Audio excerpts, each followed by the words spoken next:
करने वाले हैं बात ही मूवी को, जो कि हाल ही में रिलीज हुई है। तो वीडियो को शुरू करते हैं, और अगर वीडियो अच्छा लगे तो वीडियो को लाइक जरूर कीजिएगा, और इसी तरह की वीडियोस पाने के लिए आप हमारे चैनल को सब्सक्राइब भी कीजिएगा, ताकि आपको इसी तरह के लेटेस्ट और फ्रेश कंटेंट मिलते रहे। तो फिल्म की शुरुआत होती है कुछ दोस्तों से, जो कि पढ़ाई में काफी कमजोर थे। वो एक वीडियो शॉप में जाते हैं, जहाँ पर उन्हें ढेर सारी कैसेट मिलती है, और उन्हें चलाने पर उन्हें पता चलता है एक ऐसे सर के बारे में जो कि उन्हें काफी अच्छे से समझा रहा होता है। दरअसल वो एक मैथ्स का टीचर होता है, और वो उनके काफी अच्छे से कॉन्सेप्ट क्लियर कर देता है। और उसी कैसेट पे एक एड्रेस भी लिखा हुआ था। जब वो वहाँ पर जाते हैं तो उन्हें पता चलता है कि ये एड्रेस दरअसल में एक IAS का है, जिनका नाम AM कुमार होता है। यहाँ पर वो लोग उस IAS से उस टीचर के बारे में पूछने लगते हैं कि आखिर वो कौन है। तब AM कुमार उन्हें उस टीचर की स्टोरी सुनाता है, जिनका नाम बालामुरुगन होता है। और कहानी 90s में पहुंच जाती है। तो 90s में कुछ अमीर आदमी पहले ही समझ चुके थे कि एजुकेशन उनके लिए एक बहुत बड़ा बिजनेस साबित होगा, इसलिए उन्होंने प्राइवेट स्कूल का निर्माण करवाया,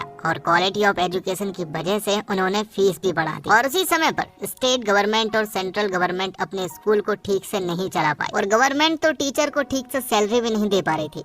ऐसे में टीचर्स भी प्राइवेट स्कूल में पढ़ाने लगे, और इसी वजह से गवर्नमेंट स्कूल बंद होने लगे, और पुअर स्टूडेंट्स के लिए पढ़ाई एक सपना बन गई। कई बार प्रोटेस्ट भी किए गए, लेकिन कुछ नहीं बदला। और फिर एंट्री होती है श्रीनिवास तिरुपति नाम के शख्स की, जिसके पास बहुत सारे प्राइवेट स्कूल और कोचिंग सेंटर्स हैं। तब उसने गवर्नमेंट के साथ मिलके एक योजना बनाई, और ऐलान किया कि सारे गवर्नमेंट स्कूल को प्राइवेट स्कूल के साथ ही चलाए जाएंगे। पर कुछ प्राइवेट स्कूल के टीचर्स को दिक्कत थी, पर श्रीनिवास उन्हें समझाता है कि कुछ नहीं बदलेगा, क्योंकि हम गवर्नमेंट स्कूल में 3rd क्लास टीचर भेजेंगे, तो इस तरह से हम पढ़ाई को एक बहुत बड़े बिजनेस के रूप में बदल देंगे। जिसके बाद कुछ टीचर्स को असेंबली में बुलाया जाता है, जिन्हें कहीं भी काम नहीं मिल रहा होता है। तो श्रीनिवास उन सभी को जॉब देता है और अलग अलग गवर्नमेंट स्कूल में भेज देता है। और यहीं पर हम बालामुरुगन नाम के एक मैथ्स टीचर को देख पाते हैं, जो कि एक जीनियस बंदा था। हालांकि श्रीनिवास इस बात से वाकिफ नहीं था कि वो एक जीनियस है। श्रीनिवास उन सभी से कहता है कि अगर उन सभी ने ठीक से काम किया तो उन्हें रिवार्ड मिलेगा। तो बालामुरुगन उनसे कहता है कि आखिर उन्हें किस तरह का रिवार्ड मिलेगा।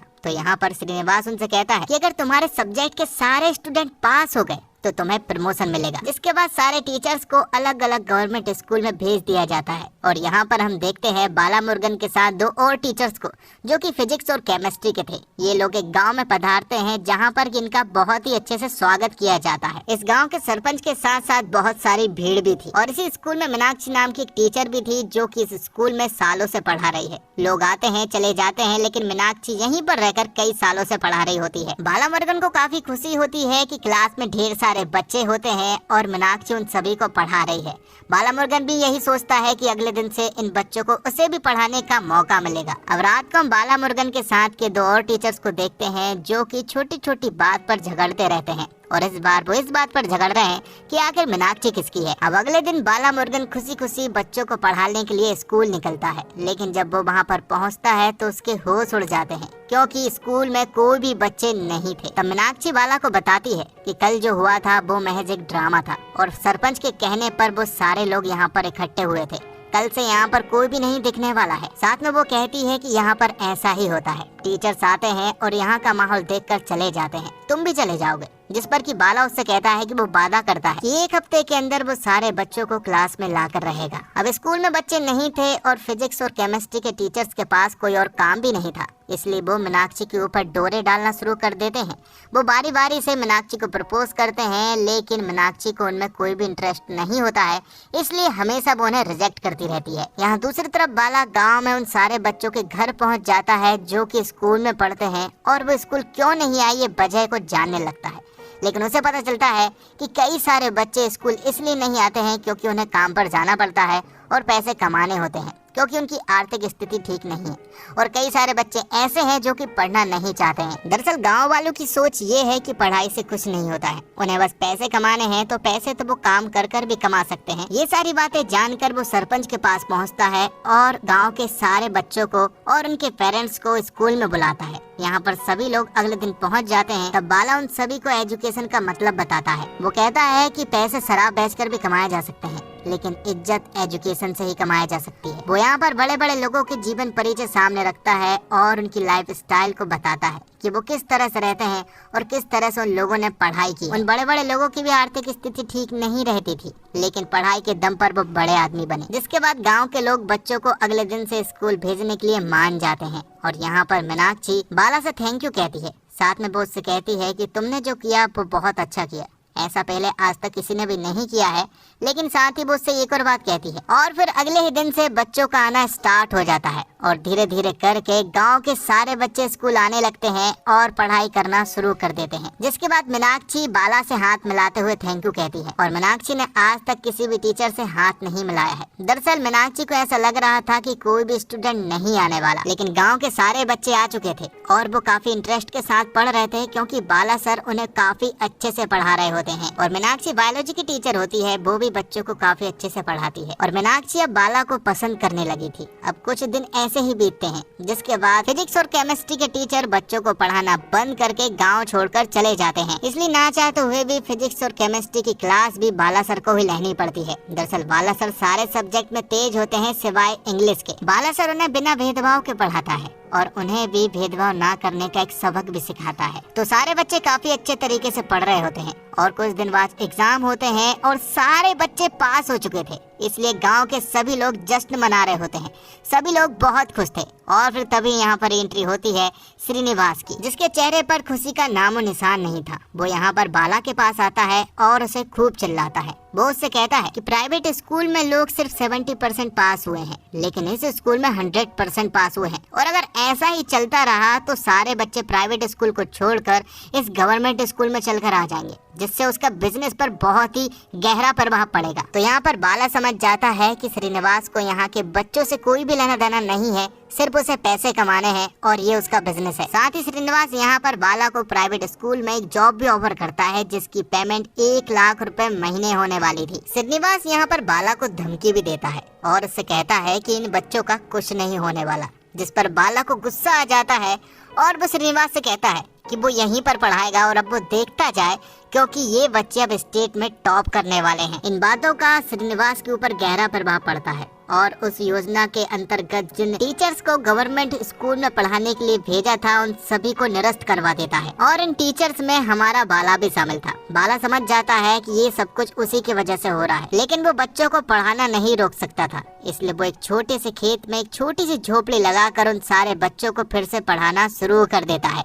लेकिन श्रीनिवास को ये भी नहीं देखा गया और वो अपने गुंडों को वहाँ पर भेज देता है, जहाँ पर उस खेत की झोपड़ी को तोड़कर वहाँ की सारी चीजों को तोड़फोड़ कर दिया जाता है। जिसके बाद वो बाला को मारने लगते हैं, लेकिन यहाँ पर बाला को गुस्सा आ जाता है और वो उन सभी को बेरहमी से मारता है। लेकिन इस मारा पीटी के चक्कर में बाला को जेल हो जाती है और यहाँ पर उसने उन पुलिस वालों पर भी हाथ उठा दिया था, इसलिए उसे जेल में काफी ज्यादा टॉर्चर किया जाता है और काफी ज्यादा मारा जाता है। ये सारी बातें जब स्टूडेंट को पता चलती है तो वो दौड़ते हुए आते हैं, जहाँ पर बाला को उसके घर बहुत ही बुरी हालत में छोड़ दिया था और साथ ही उसे गाँव से निकालने का हुक्म भी दे दिया गया था। जिसके बाद बाला अपने घर आ चुका था। वो अपने पिता से बताता है कि उसे जॉब से निकाल दिया गया है। जिसके बाद बाला ने कई जगह पर जॉब लेने की कोशिश की, लेकिन कहीं से भी उसे जॉब नहीं मिल रही थी, इसलिए क्योंकि उसने श्रीनिवास से पंगा ले लिया था। वहाँ दूसरी तरफ मीनाक्षी का भी बहुत बुरा हाल था, क्योंकि अब स्कूल में कोई भी नहीं आ रहा था, क्योंकि बाला सर नहीं आ रहे थे। यहाँ पर मीनाक्षी काफी ज्यादा रोती भी है, क्योंकि वो बाला को पसंद करने लगी थी।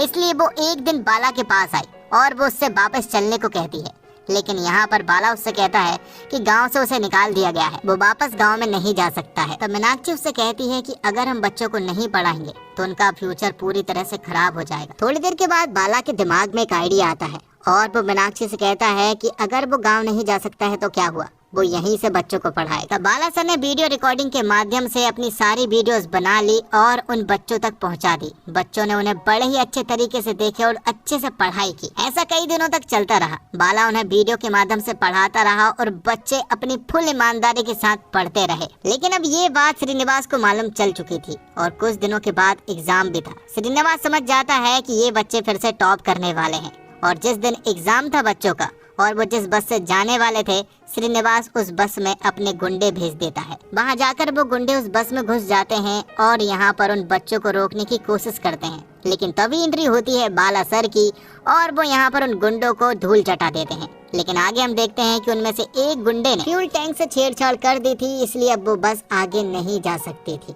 ये सभी लोग उदास होकर बैठ जाते हैं, लेकिन तभी पीछे से ढेर सारी बैलगाड़ी आ जाती है और वो इन सारे बच्चों को स्कूल सेंटर तक आसानी से पहुंचा देती है। जिसके बाद सारे बच्चे अच्छे से एग्जाम देते हैं और फिर कुछ दिनों के बाद रिजल्ट आ जाता है। बच्चे सारे घबराए हुए थे और जब रिजल्ट उन्हें पता चलता है तो वो बहुत ज्यादा खुश हो जाते हैं, क्योंकि उनकी रैंक स्टेट में 50 से सबकी नीचे थी। और उन्हीं बच्चों में AM कुमार का एक लड़का था जिसकी फर्स्ट रैंक लगी थी, जो कि एक अंडररेटेड बॉय था। उसके माता पिता नहीं थे, इसलिए वो हमेशा बाला सर के साथ रहा करता था। बाला सर उसे मारा करते थे क्योंकि उसकी गलत संगत थी। AM कुमार का नाम मुत्थू होता है और मुत्थू ही हमें ये स्टोरी सुना रहा होता है और अब वो प्रेजेंट में IAS बन चुका है। बच्चे बहुत ज्यादा खुश थे और साथ ही साथ बाला सर भी बहुत ज्यादा खुश थे, इसलिए वो ढेर सारे नारियल तोड़ते हैं। लेकिन अब आगे की पढ़ाई मुश्किल थी, क्योंकि अब आगे बहुत सारा पैसा लगने वाला था।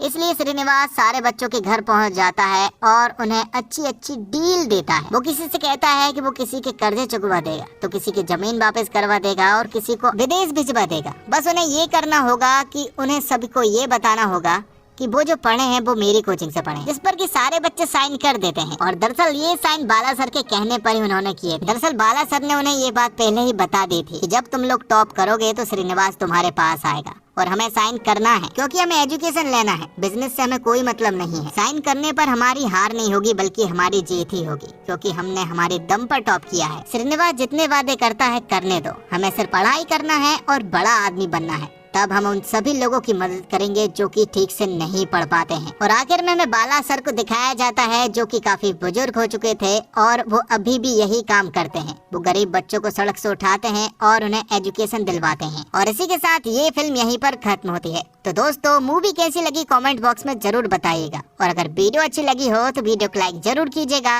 और इसी तरह के वीडियोस पाने के लिए आप हमारे चैनल को सब्सक्राइब भी कीजिएगा, ताकि आपको इसी तरह के लेटेस्ट और फ्रेश कंटेंट मिलते रहे। साथ ही कमेंट बॉक्स में हमें मूवी सजेस्ट भी कर सकते हैं कि आगे हमें किस तरह की मूवी एक्सप्लेन करनी चाहिए।